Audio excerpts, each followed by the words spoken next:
Stop me if you've heard this before. Real Madrid, down, doubted, but somehow still standing at the end of a Champions League knockout stage. Tell me if you've heard this before, because tonight wasn't just a game for normal settings. Tonight was Real Madrid versus Bayern Munich. Tonight was the top three most successful teams in the Champions League. You're talking about Real Madrid with a certain amount, and then you have AC Milan, and after Milan, you have Bayern. Those are the most successful. Real Madrid has been in the quarterfinals in the Champions League 14 out of 16 times over this past decade, while Bayern Munich has been there 14 out of 15 times. That is how successful that these people have been in this particular part that they are playing in. The quarterfinals of the Champions League. This is the bare minimum for both sides. But that brings us to this game that was played today. I did my preview the day before yesterday. If you haven't watched it, it's there. It's crystal clear. It is recorded. It is posted for you guys to enjoy. But I said this. I said the mistakes are going to be punished by Bayern Munich. You saw mistakes upon mistakes, unfortunately, from Real Madrid. That game right there could have had 10 goals for each side. That is how much they had chances. That's the reason why you look at who won the man of the match, even though that is not really a test of how the game went. But they tell you who was the best player on the pitch. They will tell you who had the most successful saves on the pitch. They will tell you who had the most impressive performance today. And Rudiger said it right. The best player on the pitch today was the 40-year-old Manuel Neuer. Arguably the greatest goalkeeper in the world of football that we have seen. He showed it again today at 40. At 40, he just turned 40 11 days ago. And he is still showing us how agile he is to get to the ground. He is still showing us how agile he is in saving balls. He is still being a sweeper goalkeeper. That right there is a legacy that we are going to be appreciating when he's gone. He is the closest thing since Buffon, since Dida, since Van der Sar, since Michael. In fact, at this point, he might have just passed all of them when it comes to greatest goalkeeper. But the truth is, this game was not just about the saves that Manuel Neuer did. This game, I told you guys, the amount of rotation, the amount of attacking prowess that Bayern has is going to be a scary thought for Real Madrid. There was a risk that Harry Kane was not going to play today. But I knew for a fact that Harry Kane was absolutely going to play today because he needs to get part of Real Madrid, because this is going to be their biggest test in when it comes to winning the Champions League. And for Harry Kane to have 49 goals this season, 49 goals this calendar year, it will be perfect to cap it up with a Champions League trophy. And let me tell you, that would be the first time we will be seeing an English Ballon d'Or winner in this decade. I'm telling you, we already have two players that are all in the top 5 of the best candidate or the most likely candidate in Bayern Munich team, which is Michael Olise and Harry Kane. The top 5 based on candidates, we're looking Michael Olise, Harry Kane, I believe Yamal, I believe Mbappe, and there's one more person, I've forgotten who that person is. And you have literally 2 or 3 out of the 5 playing each other. Come on. This game was always going to be a big one. But to be honest with you, how the game started out, I did not expect it. Well, let me not say I did not expect it. I expected it. Because the focus, what I told you guys was that Bayern would absolutely swarm the crap out of Real Madrid, and we saw that today. They swarmed Real Madrid so much that Real Madrid could not do anything but balk at their absolute fugazi. They literally balked at every situation. You understand? Real Madrid had no opportunities in that first half. No opportunities in my mind. They could not get out of the first part of that field. It looked so weird. You understand? It looked so weird. But before the game was over in that first half, we saw Luis Diaz step up. Lucho.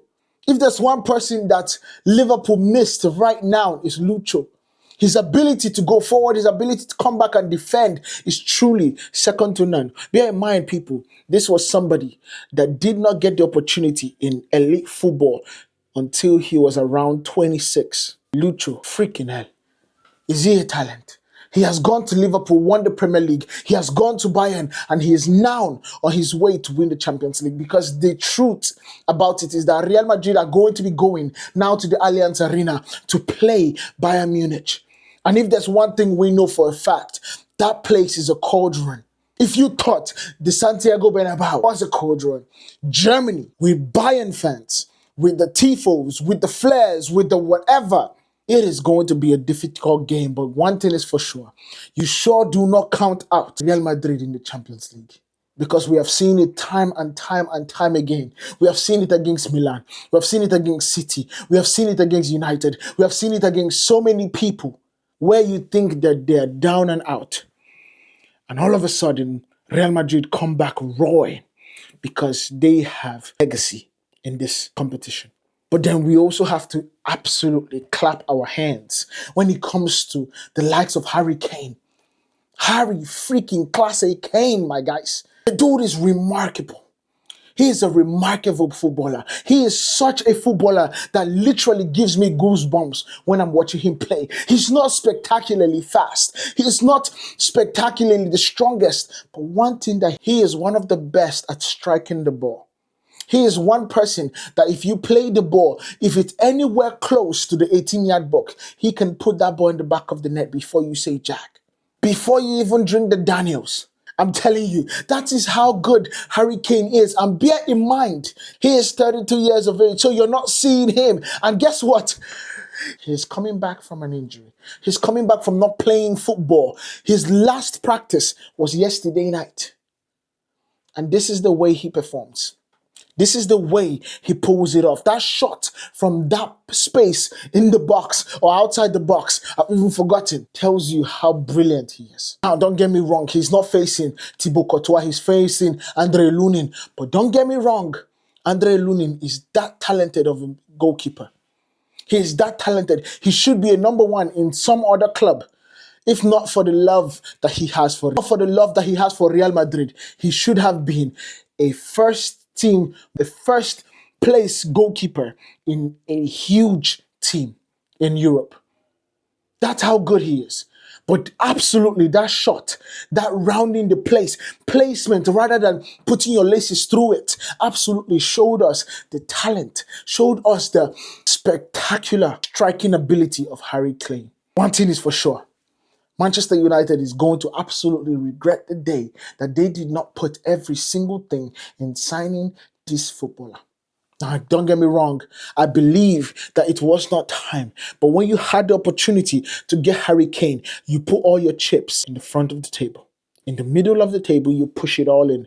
That means you go and get players that you need to, that you do not want to wait for. You go and you force the market to react to you getting Harry Kane.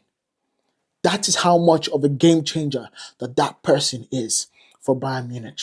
He has gotten his first trophy. He has tasted success. One thing is for sure, he is not going to come back from that. He is not going to have any situation where you think that Harry Kane is not going to be pushing for more. He is going to be like right back in WWE 2009, maybe 2018, if I'm not mistaken. Feed me more. That is what he's going to be.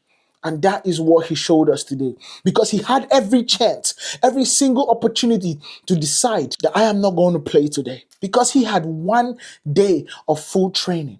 Hadn't played a game in 17 days. He had every right to say, look, I'm not ready. But he is someone that has shown us in the past when Tottenham Hotspur played in the UEFA Champions League, coming back from an injury, was not fit whatsoever. People still blame him for that game, not understanding that this man was never allowing them to go without him in that match. He was not going to happen.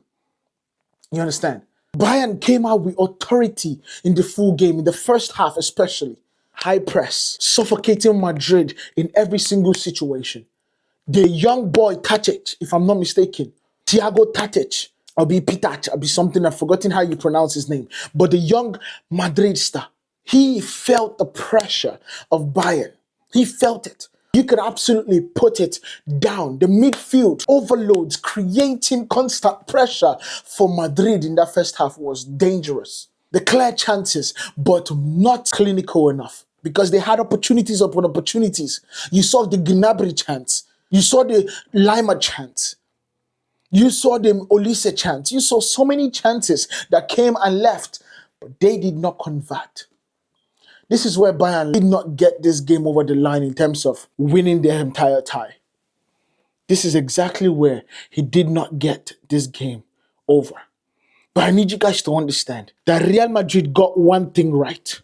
They could not go to the Allianz Arena 2-0 down. They just could not do it. Because if they had gone to the Allianz Arena 2-0 down, that makes it a whole lot difficult. Because don't get me wrong, I've already told you that Allianz Arena can be a cauldron. When you're 2-0 down, it makes it a whole lot worse. You understand?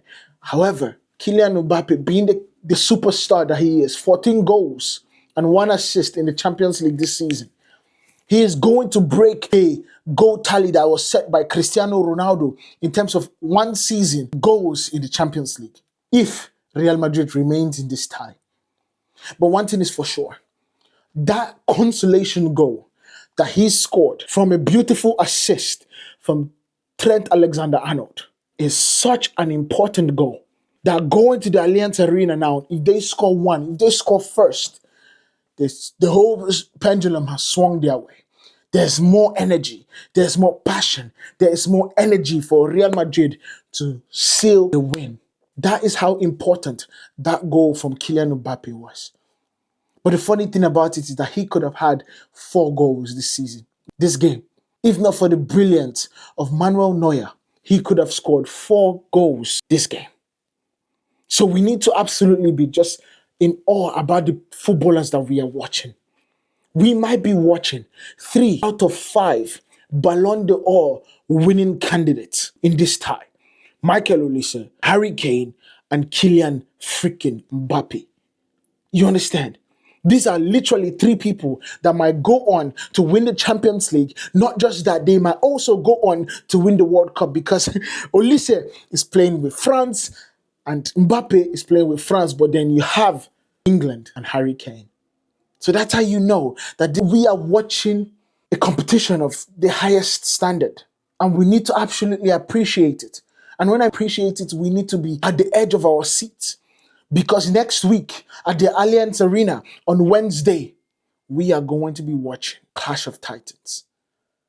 And that, I think, deserves a subscription. But let me know what you guys think about this, because one thing is for sure, we are going to be bringing you a whole lot of content when it comes to sports, when it comes to financial situations in sports, when it comes to architecture and stuff like that. You'll find it all here in Pillar Sports. So make sure you guys hit that follow button, and I will see you guys in the next one.